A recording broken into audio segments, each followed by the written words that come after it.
All right, well, welcome back. I'm Dupont. I'm a board-certified gynecologic oncologist, and today we're going to talk about how to prepare for your doctor's visit. So, things have changed. You know, we used to have 15, 20 minutes, 30 minutes per patient. Now we literally have 5 minutes per patient. So I want you to know how to be prepared so that you can make the most of your doctor's visit. We'll start by first, who are you going to see? So depending on your location, what the nature of your visit is, you may see the physician, you may see one of the healthcare providers, whether it's a nurse practitioner or physician assistant. Those are members of the healthcare team that are very qualified to take care of most routine problems. Certainly the education levels are different, but you know, your healthcare provider is going to give you the person that they feel can adequately address your needs. And so when you go to the doctor, I want you to keep in mind just these few tips. So when I go with my mom, I try to make sure that the doctor knows why she's there. You know, it sounds easy, but you'd be surprised. Sometimes what people think they're coming for may not be the reason they're coming. So I usually will, you know, make sure that they know exactly why, you know, my mom is coming or I'm coming to the doctor.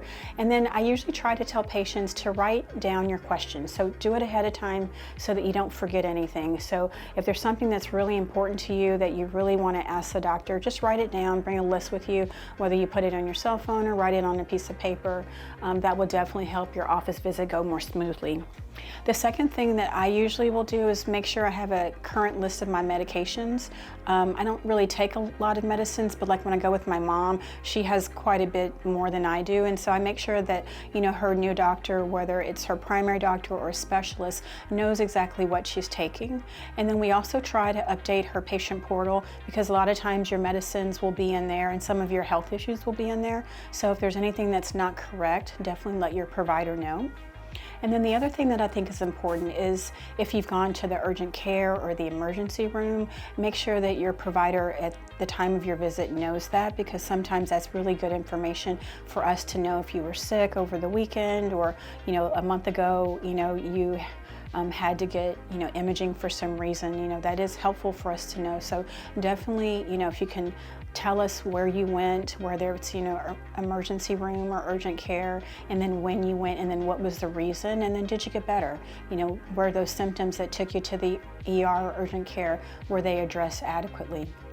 And then another thing that I really like patients to know is that if you're seeing a specialist and you're going to have surgery coming up, or if you have like an MRI or some special testing, you know, let your doctor know when you go, just because that does help us to make sure that we're aware of everything that's going on in your health. And so that's another thing that I think is very useful.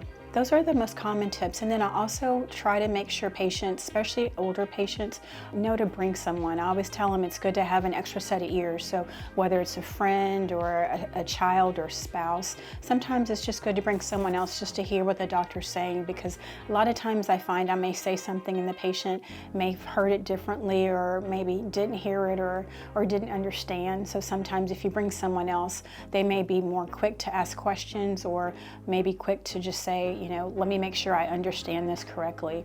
So those are kind of the most important tips. If there's tips that you found that you notice it's very helpful when you go to the doctor, then definitely write them down below and we'll share ideas just so that we can all get better, so that when we go to the doctor, all of our needs are addressed. And then just keep in mind, sometimes the office visit is only 5 minutes. So if all of your issues can't be addressed at that one office visit, then, you know, your provider may have you come back. And so, you know, don't think of it as, oh, they didn't address all my issues. Sometimes, you know, some patients have more than we can address in the allotted time that we're given. So just keep in mind, if they're asking you to come back, or if they want to put you on a new medicine, you know, when you do come back, let them know, you know, what new concerns you have, or if you're on any new medicines, you know, if you found the medicines helpful or not. So I do have sometimes patients that I'll give them a medicine and they won't take it, and then I'll see them back and I didn't know they didn't take it. So if you're not taking it, just let your doctor know, oh, I decided not to take it, or it was too expensive. You know, we don't always know that you're not on it if you don't tell us.